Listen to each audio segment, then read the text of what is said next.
KPSC ನಡೆಸಿದಂಥ KS ಮರುಪರೀಕ್ಷೆಯಲ್ಲಿ Kannada ಅಭ್ಯರ್ಥಿಗಳಿಗೆ ಅನ್ಯಾಯ ಆಗಿದೆ. ಅದನ್ನು ನಾವು ಖಂಡಿಸಿ ಸಾಕಷ್ಟು ಹೋರಾಟ ಮಾಡಿದ್ವಿ. ಇವನ್ ಪಾದಯಾತ್ರೆ ಮಾಡಿದ್ವಿ ಧಾರವಾಡದಿಂದ ಬೆಂಗಳೂರು ತನಕ 12 ದಿನ. ಆದರೆ ಸರ್ಕಾರ ಆಗಿರ್ಬೋದು, KPSC ಆಗಿರ್ಬೋದು, ಇಲ್ಲಿವರೆಗೂ ಯಾವುದೇ ರೀತಿ ನ್ಯಾಯ ಕೊಡಿಸಿಲ್ಲ. ಅದನ್ನು ನಾವು ಖಂಡಿಸಿ ಸಾಕಷ್ಟು ನಾವು ಪ್ರಯತ್ನ ಮಾಡಿದ್ವಿ. ಇವನ್ ಕೋರ್ಟ್ಗೆ ಹೋಗಿದ್ವಿ. ನಾವು ಒಂದು ಕೇಸಿಂದ ಅಂದರೆ ಶರ್ವಾಣಿ ಟಿ ಗೌಡ ಮೇಡಮಿಂದ ಒಬ್ಬರಿಗೆ ತ್ರಿವೇಣಿ DMO ಆದರೆ 10844 ಆ ಒಂದು ಪೆಟಿಷನಿಂದ, ರಿಟ್ ಪೆಟಿಷನಿಂದ ಎಲ್ರಿಗೂ ರಿಲೀಫ್ ಸಿಕ್ಕಿದೆ. ಎಲ್ರಿಗೂ ರಿಲೀಫ್ ಸಿಕ್ಕಿದೆ. ಯಾರೆಲ್ಲ ಹೈಕೋರ್ಟ್ಗೆ ಹೋಗಿದ್ದಾರೆ ಮತ್ತು ಕ್ಯಾಟ್ಗೆ ಹೋಗಿದ್ದಾರೆ ಅಷ್ಟು ಜನಕ್ಕೆ ರಿಲೀಫ್ ಸಿಕ್ಕಿದೆ.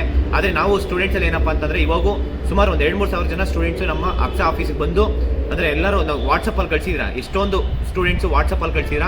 ಆ ವಾಟ್ಸಪ್ಪಲ್ಲಿ ಪ್ರಿಂಟ್ ತೊಗೊಂಡ್ರೆ ಅದು ಫುಲ್ ಬ್ಲರ್ ಬರುತ್ತೆ, ಪ್ಲಸ್ ನಿಮ್ಮ ಸಿಗ್ನೇಚರ್ ಬೇಕಾಗುತ್ತೆ. ದಯವಿಟ್ಟು ನೀವು ಅಕ್ಸಾ ಆಫೀಸಿಗೆ ಬಂದು ನಾಳೆ ಬೆಳಗ್ಗೆ ಅಂದರೆ ಸುಮಾರು 9 ಗಂಟೆಗೆ ಬನ್ನಿ. ಬೆಳಗ್ಗೆಯಿಂದ ಫುಲ್ ಡೇ ನಾಳೆ ನಾವು ಎಷ್ಟು ಜನ ಬೇಕಾದ್ರೂ ನಾವು ಕಲೆಕ್ಟ್ ಮಾಡ್ಕೊತೀವಿ. ಅದು ಕೋರ್ಟಿಗೆ ಹೋಗೋಣ. ಈವನ್ ಹೈಕೋರ್ಟಿಗಿರ್ಬೋದು, ಕ್ಯಾಟಿಗಿರ್ಬೋದು. ದಯವಿಟ್ಟು ಎಲ್ಲ ಸ್ಟೂಡೆಂಟ್ಸು ಮತ್ತು ಮೊನ್ನೆ 350 ಜನ ಕೊಟ್ಟಿದ್ರಲ್ಲ ಆ ಒಂದು ಕ್ಯಾಟಿಗೆ, ಅದನ್ನು ದಯವಿಟ್ಟು ಎಲ್ಲ ವಿದ್ಯಾರ್ಥಿಗಳು ಬಂದು ಸಿಗ್ನೇಚರ್ ಹಾಕಬೇಕಾಗುತ್ತೆ. ಮೊನ್ನೆ ಯಾರೋ ಸಿಗ್ನೇಚರ್ ಹಾಕಿಲ್ಲ, ಅವ್ರು ದಯವಿಟ್ಟು ಬಂದು ಸಿಗ್ನೇಚರ್ ಹಾಕಿ. ಯಾಕೆ ಅಂತ ಹೇಳಿದ್ರೆ ಆ ಸಿಗ್ನೇಚರ್ ತುಂಬ ಇಂಪಾರ್ಟೆಂಟು. ಆ ಸಿಗ್ನೇಚರ್ ಹಾಕಿದ್ರೆ ಮತ್ತು ಲೆಗೆಸಿ ಇಂದ ಸ್ವಲ್ಪ ಡಿಲೇ ಆಗ್ತಿದೆ ಅಷ್ಟೇ. 350 ಜನ ಅದು ಲೆಗೆಸಿ ಟೈಪ್ ಮಾಡೋದಿರುತ್ತೆ, ಅಡ್ರೆಸ್ ಅದಿಲ್ಲ. ಇಲ್ಲಾಂದರೆ ಇವತ್ತೇ ಬರ್ತಿತ್ತು ಅದು ಕೋರ್ಟ್ ಮುಂದೆ. ಮೇ ಬಿ ಫ್ರೈಡೇ ಬರುತ್ತೆ ಅದು ಕೋರ್ಟಲ್ಲಿ.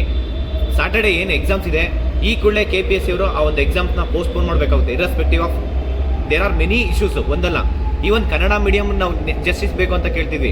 ಆದರೆ ಮಾನ್ಯ ಹೈಕೋರ್ಟ್ ಇವತ್ತು ಇಂಗ್ಲೀಷ್ ಮೀಡಿಯಮಲ್ಲಿ ಸುಮಾರು ನನಗೆ ಗೊತ್ತಿರೋರೆ 25 ಜನ ಪೆಟಿಷನ್ ಹಾಕಿ, ರೆಡ್ ಪೆಟಿಷನು ಅವ್ರಿಗೆಲ್ರಿಗೂ ಅಲೋ ಮಾಡಿದೆ. ನಾವು ಕೇಳ್ತಾ ಇರೋದು ಕನ್ನಡ ಅಭ್ಯರ್ಥಿಗಳೇ ಅನ್ಯಾಯ ಆಗಿದೆ ಅಂತ ಹೇಳಿ. It's A violation of fundamental rights. Article 14 violate ಆಗಿದೆ, 16 ವೈಲೇಟ್ ಆಗಿದೆ. ಇದು ಕಂಪ್ಲೀಟ್ ಡಿಸ್ಕ್ರಿಮಿನೇಷನ್ ಆಗಿದೆ. ದಯವಿಟ್ಟು ಇದನ್ನು ಸರಿಪಡಿಸಬೇಕು. ಮಾನ್ಯ ಮುಖ್ಯಮಂತ್ರಿ ಸಿದ್ದರಾಮಯ್ಯ ಸರ್ ನಾವು ಕೇಳ್ಕೊಳ್ಳೋದು ಏನಪ್ಪ ಅಂದರೆ ಎಲ್ರಿಗೂ ನ್ಯಾಯ ಕೊಡಿ.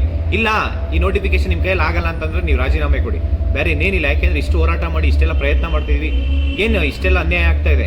ದಯವಿಟ್ಟು ಒಂದು ಸ್ವಲ್ಪ ಆದರೂ KPSC ಬಗ್ಗೆ ಕಾನ್ಸಂಟ್ರೇಟ್ ಮಾಡಿ. ನೀವು ಯಾವುದ್ಯಾವುದೋ ಸಣ್ಣ ಪುಟ್ಟ ವಿಚಾರಕ್ಕೆಲ್ಲ ಎಷ್ಟೆಷ್ಟು ದೊಡ್ಡ ಮಾತು ಮಾತಾಡ್ತೀರಾ. ವಿದ್ಯಾರ್ಥಿಗಳು ತುಂಬ ಸ್ಟ್ರಗಲ್ ಮಾಡಿದ್ದಾರೆ, ಎಲ್ಲ ಹೋರಾಟಕ್ಕೆ ಪಾರ್ಟಿಸಿಪೇಟ್ ಮಾಡಿದ್ದಾರೆ. ದಯವಿಟ್ಟು ನಾಳೆ ಈ ಒಂದು ಆಫೀಸ್ಗೆ, ಅಕ್ಸಾ ಆಫೀಸಿಗೆ ಬನ್ನಿ. ನಾಳೆ ಬೆಳಗ್ಗೆ 9 ಗಂಟೆಗೆ ಇರ್ತೀವಿ. ಸಿಗ್ನೇಚರ್ ಹಾಕೋದು ಮತ್ತು ಹೊಸಬರು ಯಾರ್ಯಾರು ಇದ್ದೀರಾ ದಯವಿಟ್ಟು ನೀವು ಒಂದು ಅಡ್ಮಿಟ್ ಕಾರ್ಡು ಮತ್ತು ಒಂದು ಅಪ್ಲಿಕೇಶನು ಮತ್ತು ಅಡ್ಮಿಟ್ ಕಾರ್ಡು ಮರಿಬೇಡಿ. ಅದನ್ನು ತೊಗೊಂಬನ್ನಿ ಅಕ್ಸಾ ಆಫೀಸ್ಗೆ. ರಾಜಾಜಿನಗರದಲ್ಲಿ 63rd ಕ್ರಾಸು DTTC ಪಕ್ಕದ ಆಫೀಸೇ ಅಲ್ಲಿರೋದು. Near Bhashyam circle. Thank you, ನಮಸ್ಕಾರ.